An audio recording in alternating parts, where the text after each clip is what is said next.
गहरी नींद में थे और पाकिस्तान के लोग गहरी नींद में थे, उस वक्त भारत ने पाकिस्तान के ऊपर अटैक किया है। ऑपरेशन सिंदूर के तहत पाकिस्तान के 9 ठिकानों को टारगेट किया गया है, जहां पर पाकिस्तान का आतंकवाद जो है वो फल फूल रहा था। आइए आपको ऑपरेशन सिंदूर से जुड़ी हुई कुछ बहुत ही महत्वपूर्ण बातें बताते हैं। भारत ने 9 ठिकानों पर एयर स्ट्राइक की है। इस हमले में करीब 100 आतंकवादी मारे गए हैं या फिर इससे ज्यादा ये आंकड़ा जाएगा, जिसे पाकिस्तान जरूर छुपाएगा। रफाइल से स्कैल्प मिसाइल से हमला किया गया है। लश्कर जैश के ठिकाने तबाह कर दिए गए हैं। हाफिज और मसूद अजहर के मदरसे तबाह कर दिए गए हैं और कहा जा रहा है कि हो सकता है कि हाफिज सईद की हमले में मौत हो गई है। आतंकवादियों के टॉप कमांडर भी मारे गए हैं। पीओके में 5 और पंजाब प्रांत में 4 जगहों पर अटैक हुआ है। लाहौर के पास में मुरीदके में जैश का हेडक्वार्टर तबाह हो गया है।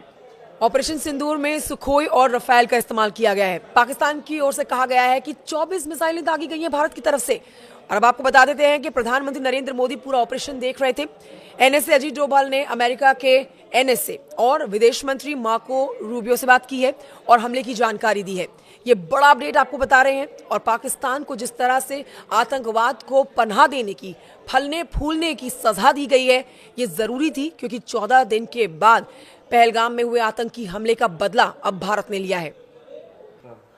पहलगाम हमले के बाद भारत ने एयर स्ट्राइक किया पाकिस्तान पे। हमारे साथ retired major general Shami Sabharwal हैं, जो डिफेंस एक्सपर्ट हैं। वो किस तरीके से देखते हैं? सर, इस अटैक को आप मानते हैं कि ये यही हो सकता था? देखिए, मैं तो कहता हूं कि this is the best that could have happened.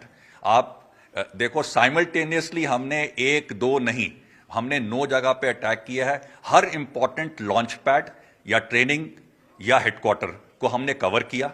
और उसके साथ साथ जो सबसे अच्छी चीज हमने ये करी कि हमने अपने लेटेस्ट वेपन सिस्टम एयरक्राफ्ट को यूज किया, ताकि हमें बॉर्डर को क्रॉस ना करना पड़े। और जब प्रिसीजन आप मिसाइल यूज करते हैं तो उसका इंपैक्ट जो है वो सबसे ज्यादा होता है और कोलैटरल डैमेज सबसे कम होती है। और वही किया गया है। और एक मैसेज दे दिया है कि हम अगर 4 बिल्डिंग में से आप एक बिल्डिंग में हैं तो हम बाकी 3 बिल्डिंग को नहीं टच करेंगे, उसी एक बिल्डिंग को टच करेंगे। वो एक सबसे इंपॉर्टेंट मैसेज है। रिएक्शन आपको क्या लगता है, पाकिस्तान का रिएक्शन अब क्या होगा? क्योंकि हम तो आतंकियों को टारगेट कर रहे हैं, लेकिन वहां से कौन रिएक्ट करेगा आपको लगता है? देखिए, अभी अब पाकिस्तान की फौज की जगहसाई हो रही है। जब जगहसाई होगी तो कुछ तो उसने करना है। कुछ हवाई जहाज उड़ाएगा, कुछ 1-2 डर के मारे बम फेंकने की कोशिश करेगा, चाहे वो सिविल एरिया में जाए या बॉर्डर के आसपास कहीं गिरें। और बॉर्डर के ऊपर देखो, फायरिंग तो पहले भी होती थी, अब भी हो जाएगी, उससे कुछ खास फर्क होने वाला नहीं है। सिर्फ एयर एलिमेंट थोड़ा एक्स्ट्रा हो जाएगा। बाकी उनकी आर्टिलरी ने कुछ गन्स फायर कर भी दी तो वो ज्यादा समय नहीं कर सकते, क्योंकि अगर एमिनेशन अभी बर्बाद कर दिया तो अगर मेन लड़ाई होगी तब क्या करेंगे।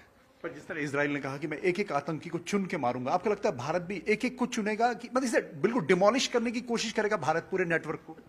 देखो, अब हमारी सोच बदल गई है और मैं आपसे सहमत हूं। देखो, एक एक टेररिस्ट को तो नहीं मार सकते, लेकिन एक एक टेररिस्ट लीडर को मार सकते हैं।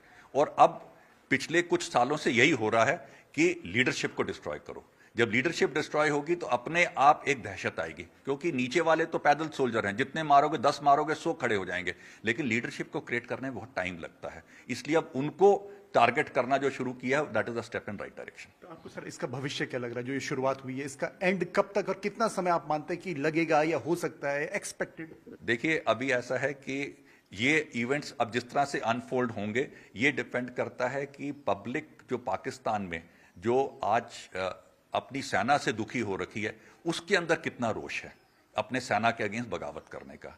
दूसरा, जैसे अब मैं कहता हूं ये गिलगिट बाल्चिस्तान में इस समय जो है वहां भी पब्लिक में रोष है। बलूचिस्तान में तो ऑलरेडी वहां से वो पाकिस्तान की सेना पे अटैक कर रहे हैं। अगर हम बलूचिस्तान में उनको सपोर्ट करें ताकि उनका मनोबल बढ़े, और वो अगर पाकिस्तान के ऊपर ज्यादा वो करते हैं, प्रेशर बना के रखते हैं, उधर से अफगानिस्तान भी प्रेशर बना रहा है, तो हो सकता है कि पाकिस्तान के टुकड़े हो जाएं।